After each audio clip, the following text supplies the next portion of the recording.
Hey guys, what's up? This is Inventor Boy 16. Um,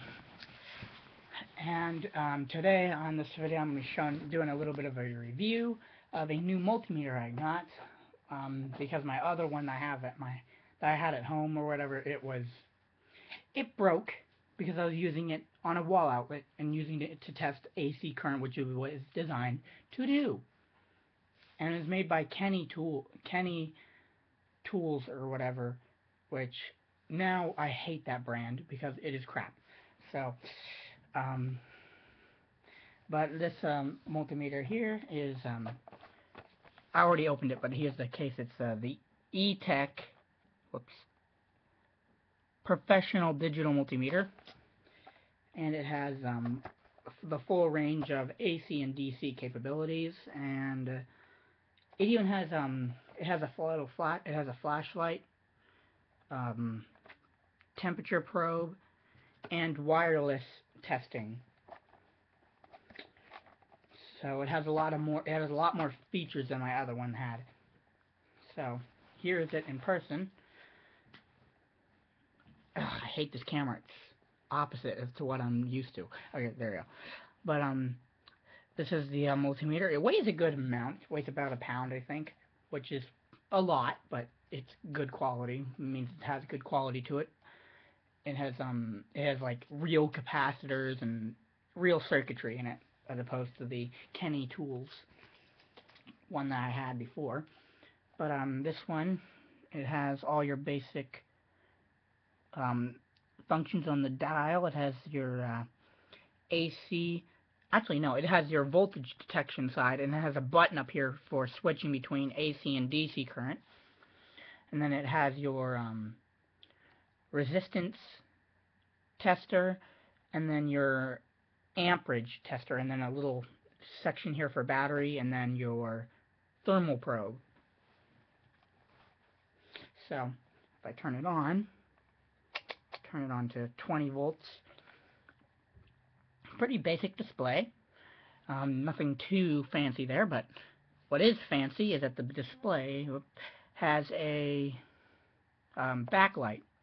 Nice orange backlight display, which actually matches the outer color of the shell. The outer shell is yellow, the display is orange, and it's a momentary display, so if you push it, it stays on for about 10 seconds, and then it fades out. And it fades out there, and then it goes back to normal mode, which will be useful for me at night because when I'm working on electronic projects and things like that, I do not stop until I'm finished. So I normally run into the night or whatever. My dad forces me to turn off my room light. So, but this has the little backlight LCD. Again, wait for that to fade out. Which I like the way it fades out. It lets you know beforehand. It doesn't cut out on automatically what it would on most multimeters. This one just fades out, so you'll notice when it starts to get darker that you have to push the button again to get it to go again. And then it has a little flashlight on here. It's not super powerful or anything like that. It's not like a super flashlight, but it works.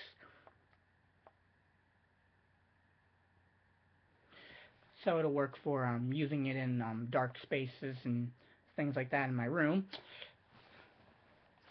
And then it has the little button here that you push for the wireless testing. So the way that works is you push the button and then you wait for the beep to be over, or for the little red light that goes on here to come off. Hang on if I do that. Is the finger in the way? No, it's not. Okay.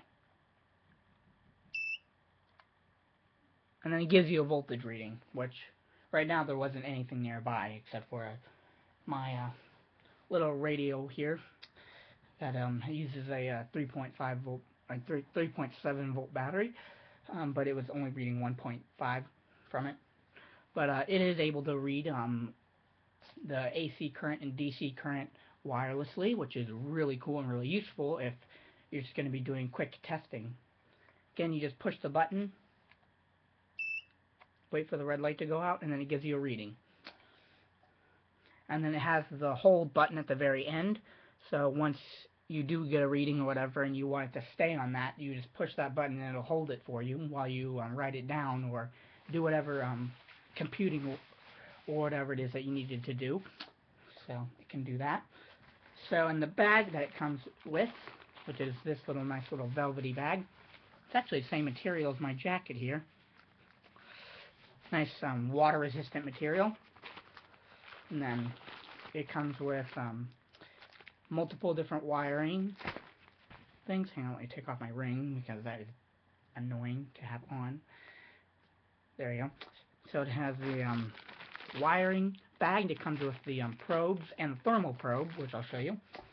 And then it comes with the manual, which I have already read some of it, and I'm one of those freaks who reads the manuals. So feel free to judge, but I don't care because I just like to read the manuals. It's the only thing I actually like to read. I hate reading in general, but manuals are the only thing I will ever voluntarily read. So the nice little bag, and it has a cinch cord to tighten it or close it. So a nice little baggie it comes in. And the wires come in these little bags as well. It looks a little bit messy because the one big one doesn't have a zip tie, but if I remove the wires. Hang on a second.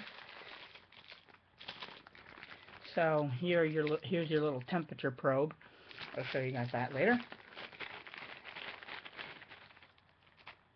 And then you get your wire, your main lead probes that you can use on batteries and outlets and stuff.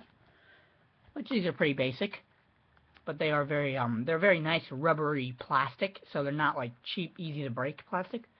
They come with little protectors that actually stay on, as opposed to the Kenny tools that slide off automatically. These have a little lock in them, so you just pull them off, and then your probe is exposed. And then it also has lock probe protectors on the little inlet ports. You just pull those out, and then you have your little port there. So these are really good wires. And the probes are a little bit bigger than the Kenny Tools probes, and they're not as sharp, but they still work just as good, and they'll last a little bit longer, seeing how they're a bit thicker metal. And then you have the little temperature probe here, which just slide out, and then there's a zip tie on there. So just kind of get the zip tie off, and then there you go. Nice little temperature probe. This little bead at the very top of this thing is what takes the temperature. It does have a It does have a the little chip or the little thermal graph in there that's able to detect the temperatures difference based off voltage. And then these little probes go into your little things down here. The one that says all those little symbols down there, that's the one that you plug the red one into. Then you plug the black one into your COM, which is your common.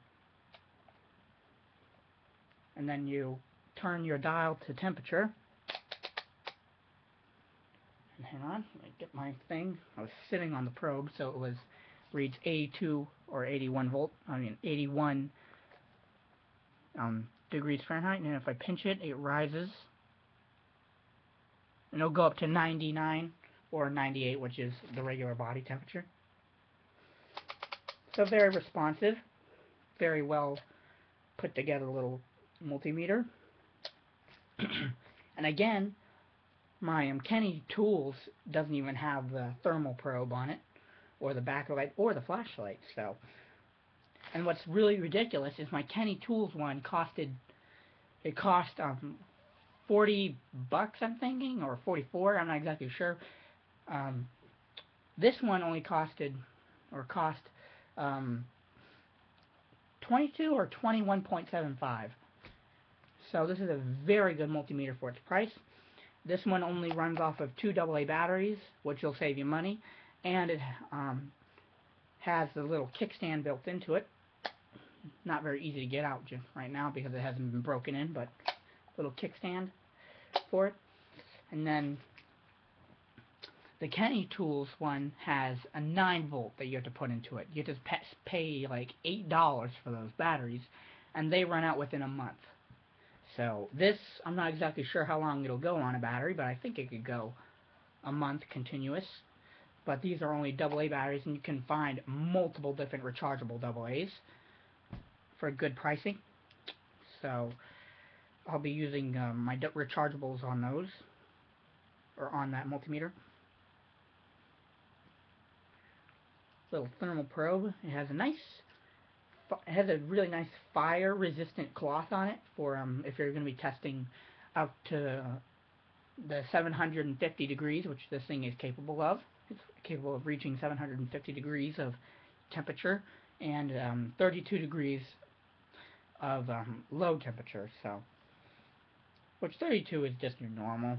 I mean, whoever uses systems that go below 32 degrees on a regular basis, except for your icebox or anything like that. So, wind these back up, put them in the little sleeve here. Wrong one. They're still in this little sleeve. I like to keep the little packaging things for them because they're very nice and they fit them well, and they keep them from rubbing up against each other and getting tangled. And the big probes, you just fold them like this. Again, $21.75, and this thing has, let's see, 4 different features that my other multimeter didn't have. So it has way more features than my other one does, and it has more efficiency than my other one does. This one's about 94% efficient. The other one that I had was about 85% efficient. So this one's a significant increase in efficiency.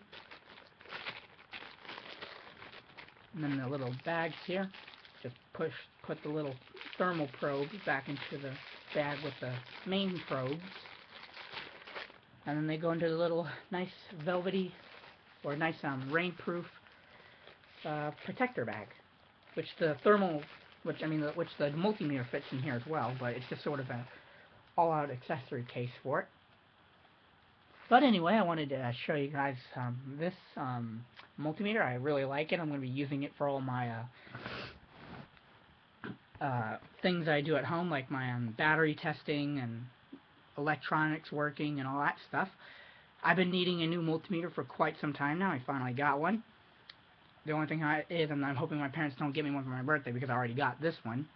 And I asked for one for my birthday, but I didn't know I was going to get one here. But who knows? If they do get me another one, I'll just use that one as my backup, or I'll bring it here and use it here. So everything just goes in this nice little baggie. I can just get it to go in without smashing the manual or the wires. There we go. Fits into its nice little bag. And then you can just cinch the bag up and then put it away for storage. And then that's your E-Tech professional multimeter. So anyway, I hope you guys enjoyed. Please don't forget to comment, like, and subscribe, and I'll see you guys later. Stay cool, YouTube. Bye.